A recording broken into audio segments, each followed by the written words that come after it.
qu'aujourd'hui xam nga discours à la nation ce n'est pas d'exercice de communication. buñ ko dénaturé wul en tout cas buñ ko dénaturé wul c'est un rendez-vous avec le président et sa nation et ses administrés. ab daje la boo xam ne souvent population yi dañ ciy xaar discours bu dalal seen xel surtout population bu mel ni population Sénégal surtout ci contexte bi nga xam ne ci moom lañ nekk di dund. Sur la forme nag aujourd'hui on a entendu parler un président bu calme bu serein boo xam ne on l'entend conciliant. Très loin un peu du discours du politique wala du politicard du discours va-t-en-guerre et loolu itam dafay wone parce qu'il est à un tiers de son mandat dafay wone aussi switch bi nga xam ne moom la nekk di def il prend du volume day gën a prendre fauteuilam da koy gën a fees dafay gën a prendre au sérieux aussi les enjeux ak li nga xam ne moo tegu ci kawam parce que li nga xam ne moom laay dégg un peu ci moom ci ton bi aussi c'est que il y a une certaine gravité pas une gravité parce que ce n'est mënuñu xaar ci président de la République bi muy décrire qu'il y a une situation grave mais une gravité par rapport à sa responsabilité par rapport ak li mu amal Sénégalais yi par rapport ak li tax mu waat par rapport ak li nga xam ne ci la jëm léegi nag ab discours à la nation moom ñaari moo ci mën a am mooy bilan ak projection bon bilan bi dégguñ ci lu bëri mais loolu disons que c'est normal parce qu'un président de la République bu def 20 mois on ne peut pas s'attendre à ce que mun naa ñu inaugurer nañ ay grands chantiers wala ay gros œuvres là-dessus on est totalement d'accord bu ñu ñëwee ci projection yi on sait aussi qu'aujourd'hui le pays qui est le Sénégal économiquement mi ngi ci situation bu nga xamante ne bi permettre ko président bi naan ñu ngi waaj aussi de gros œuvres ou de gros chantiers ou de ay investissements yu mag a mag on a entendu des 29 milliards par-ci des 1000 emplois par là et cetera bon léegi nag investissement yooyu noonu boo ko rapporté au Sénégal boo ko rapporté ci attentes sénégalais yi bien sûr que dafay dérisoire boo duggee ci LFI wu 2026 bi nga xool li nga xam ne moom lañ fa sàkkal wàllu investissement tu comprends clairement que xaw na suufee je pense qu'on est autour de 38% du budget ci LFI 2026 bi loolu noonu yëpp daf ñuy won lan daf ñuy won li nga xam ne moom aussi mi ngi ñu koy wax dañu ci conscientiser loo ci biir discours bi te yàgg nañ di ko dégg ci ay discours am muy le mot résilience c'est qu'aujourd'hui les Sénégalais doivent aussi comprendre ça c'est que nous sommes dans une situation économique boo xam ne ci résilience kese moo ñu ci mën a génne léegi nag on ne peut pas logiquement encore une fois on ne peut pas attendre à ce que le président fasse son autocritique dans son discours à la nation mais doon nañu quand même gënal ñuy sentir un peu plus de balance et un peu plus de parcimonie dans sa lecture de la situation parce qu'aujourd'hui quand on entend sa lecture de la situation c'est comme si tous les voyants étaient au vert on peut tenir le débat fii ba ginnaaw suba nag ndax réew mi ngi dox réew mi doxul ndax mi ngi tane wala du tane je pense qu'on sera jamais d'accord autour de ce plateau man xam nga tey bu ñu nee wàññi nañ dund ñaari mbir daf may déranger mooy bu dee dañ ko def fin d'année ci discours boo xam ne dañuy wax ci li xew ci année 2025 bi ñu ne wàññi nañ dund ci année 2025 bi non fin d'année la ñu wàññi dund bi donc peut-être que dina am ay répercussions fii ak 2026 à l'échelle mais fi mu toll nii ce sont des mesures yoo xam ne mi ngi doog a entrer en vigueur mais soit loolu dañ koy baal politique bi que mu boole ko ci bilan même si bon voilà wàññi dund bi leneen daf ma ciy déranger mooy dañu dul leeral ndax parce que boo bëggee wàññi dund nga nekk état ñaari moo mën a xew c'est soit njëgu denrée de première nécessité ba ci boppam moo wàcc moo xam ceeb la moo xam lu mu mënti doon njëgu mbir mi ci boppam barilu pétrole bi moo wàcc cours mondial bi moo wàcc yow nga daal di répercuter rabais boobu noonu ci njëg bi ci pompe bi wa ilaa ñu ne dañ ko subventionné état dafa jukki ci poche am daal di subventionné def ci ceeb parce que gis na ne njëgu ceeb bi dafa cher te xam na ne jóobee nii dañ ko bëgg donc débat bi booba léegi mi ngi tourner depuis plusieurs semaines wàññi nañ denrées de première nécessité yi wàññi nañ li ci pompe bi d'accord c'est bien on applaudit mais quel est le mécanisme par lequel on est passé pour wàññi yooyu ndax dafa wàññeeku wala dañ ko wàññi dañ ko wàññi mooy dañ ko subventionné dafa wàññeeku mooy ko koy jaay moom moo ko wàññi xam nga ab sew-sew la quoi bu ñu avancé ci beneen point xam nga li gën a cristalliser débat politique bi aujourd'hui débat politique bi de manière générale dans ce pays là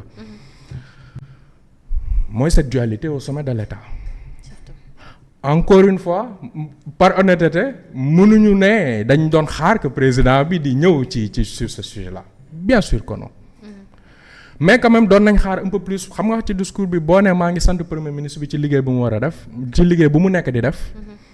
mais encore heureux dans une république que le président de la république soit content que son premier ministre fasse son travail quand même n'est-ce pas lii suñu problème kay mooy ndax dañu dégg Ousmane Sonko naan ñu parfois dina am ci politique ñu bañ a bokk ay gis-gis léegi nag inquiétude bi nga xam ne man un jeune citoyen sénégalais comme moi moom laay am mooy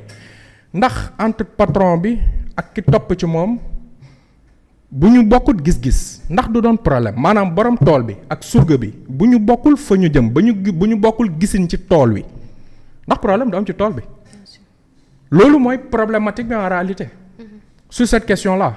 loin de ñiy dugg ci bon yu personnel yi ça n'intéresse pas les Sénégalais ou en tout cas ça ne devrait pas intéresser les Sénégalais li leen war a intéresser mooy ndax ñoo bokk cap ñëw na sur les questions de politique étrangère ok sur les questions de politique étrangère que Sénégal xam nañ la diplomatie sénégalaise li nga xamante ne bii historiquement rôle la bu ñu mës a tenir ci région bi ñu nekk ci Afrique de l'Ouest bi mais ci Afrique en général Sénégal li muy représenté ci diplomatie ëpp na superficie territoire am ëpp na PIB am mais c'est un rôle qu'on a eu historiquement léegi nag la question foofu itam mooy dañu am ay gouvernants yu ñëw avec un discours boo xam ne dafa bees discours boo xam ne ci rupture la ñuy woo nit ñi discours boo xamante ne bi à la limite entre guillemets négation la un peu de li nga xamante ne bi moo fi jotoon a weesu mooy li ñuy woowee le système d'ailleurs ça m'a fait un peu rigoler bi may gis ci déco bi bon pas déco mais en tout cas en arrière-plan du président les présidents ci suuf ñu départ Senghor jëm kaw je me suis dit du ñi lañ ne woon dañ leen war a fusiller est-ce que yaa ngi comprendre bu baax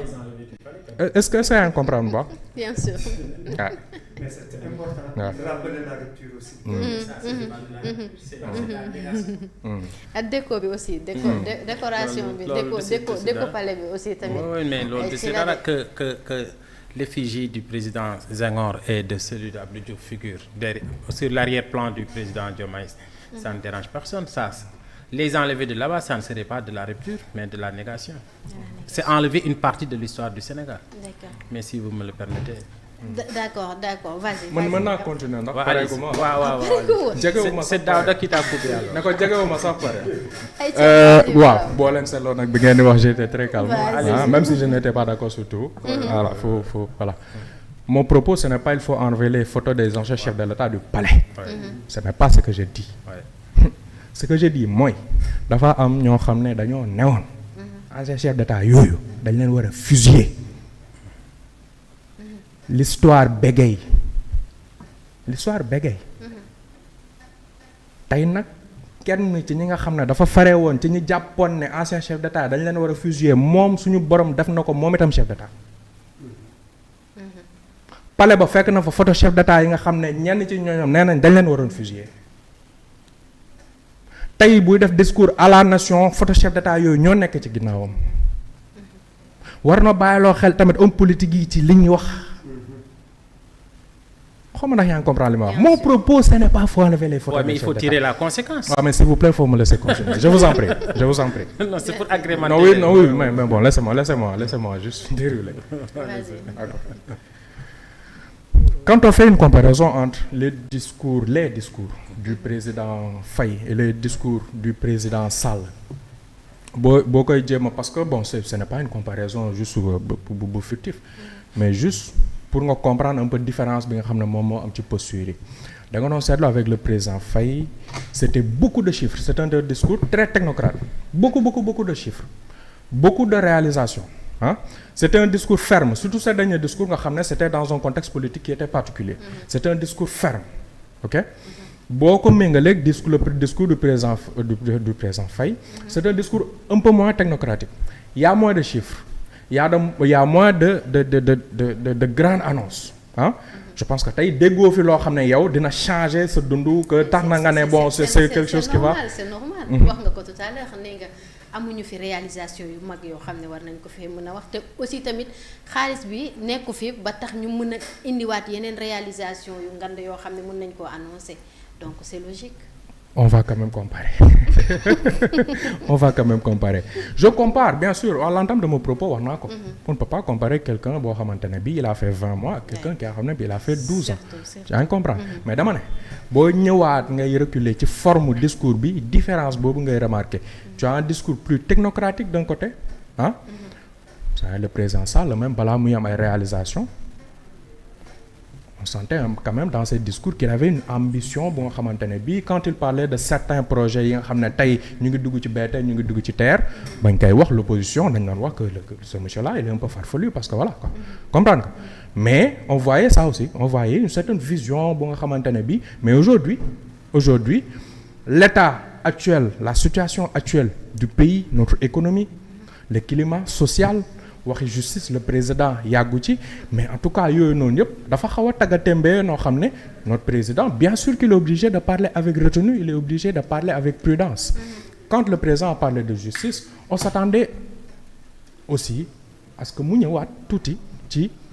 conseil supérieur de la magistrature digge yi nga xamante ne bi def nañ ko ba ñu dajaloowee